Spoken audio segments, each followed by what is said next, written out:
G'day, it's Lindsay the Dr. McDougall. I'm here at Unify 2016, a heavy music gathering. So we may as well have, I guess, one of the most enduring figures in Australian hardcore. And this is interesting, possibly one of your last interviews as a musician, Michael Crafter. Probably will be. You never know, I might be on someone else's radio show or something. Oh yeah. You never know. You got half a month left. No, I've still got a bit, and a bit up your sleeve. but yeah, it's cool to be here, and it's going to be a good day. It's all right, isn't it? Yeah, it's pretty. The sun's out. It's a start. It has been 15 years, pretty much. So you've been muddling about in various groups and stuff. Yeah, I think I started 2000-ish when I started screaming. So what were you doing before that? Before you were I played in a punk band, I played bass in a really shitty punk band, and I was real bad at bass, and I was like, fuck, this is too hard. I'm better just start a band that sounds like Earth Crisis and hope for the best. And it worked out. Yeah, it's been, I've done a couple things. You would have seen because it was the end of the 90s, the start of year 2000, really when the hardcore scene in Australia started to blow up.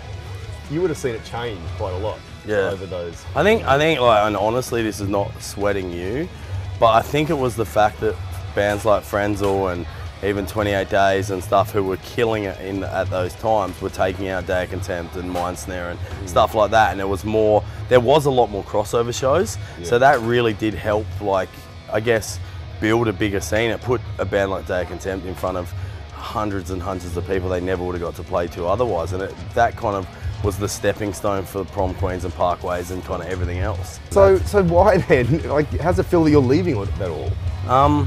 You know what? It's one of those things where I've done everything for so long, and we went to Southeast Asia and China and stuff, and I was like, where else do I need to go? Would we go to Europe again, or would we try and tour America? It's like, I hate the States. I got to sing for a big band in America, and I still fucking hated it.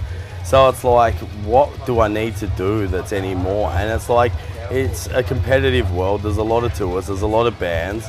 And I was like, do I need to be out on the road all the time? No, I would rather spend the time with my daughter. And I don't like, as much as working sucks, I like the stability of work over the instability of touring and the what ifs if this show does shit and stuff like that. Well, you've got half a month left, finishing up at the UTS as your last show.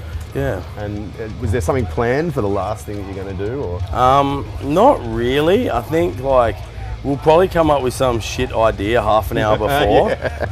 I've said this, I was like, I'd love for fucking pyrotechnics and fire and shit, but we'd burn the building down. Yeah. And the UTS in Sydney has had problems with fires and stuff. I think it might be a case of I'll fire breathe just to be funny. I'll probably burn my face off or something. When was the last time you fire breathed? It's on YouTube. I was at a party with all the Carpathian dudes in 2007. And I think I used petrol. That's not how you do it. Oh well, yeah. Well, I mean, I'm not in a circus like yourself. That's true. The three-ring Frenzel circus. You are at a circus today. I can see a big top right there. So maybe you pull out. And this is a festival that you're playing. That Parkway's playing. You were around when Parkway started off. You were there when they were just a bunch of kneeboards. I've seen the first show. Really? Yeah. Well, I was sleeping with one of their friends who was a hot young female, and we were in our early, we were 20 or something, and she was real close with them all, and she basically said, you've got to go hang out with my mates, I've got to go to work. So she dropped me off at their house to watch them practice for the one, before their first ever show, and surprisingly they were really good. And stuff kind of happened from there. It really did. It was, there you go. It's crazy. Well, Crafter, have a good show.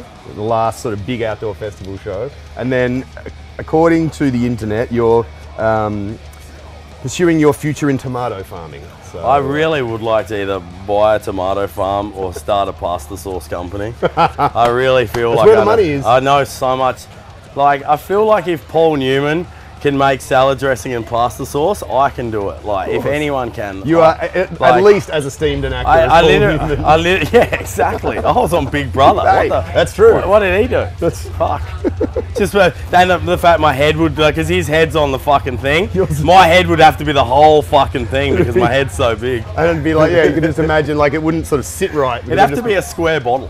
It'd have to just be completely rectangle to fit my square head on it.